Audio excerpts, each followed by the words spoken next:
Колебаеш се, тревожиш се, душата ти е изпълнена със съмнения.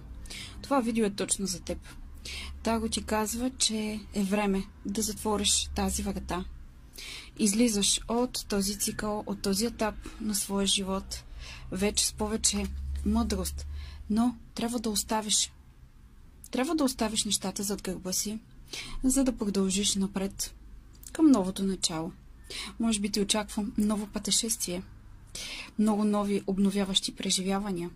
Позволи си ги, но първо затвори вратите към миналото. Не се връщай назад. Това, което се е случило, за да те научи на нещо важно. Да даде смисъл, мъдрост, важни уроци, опитност, от които душата е имала нужда. Да, чудесно се справяш. Не се тревожи. Край на тревогите, край на съмненията. Това е просто период и ти излизаш от него. Да, успешно. Успешно. Научил всички уроци, всички онези важни задачи, които душата ти беше избрала, да усвои. Така че смело напред.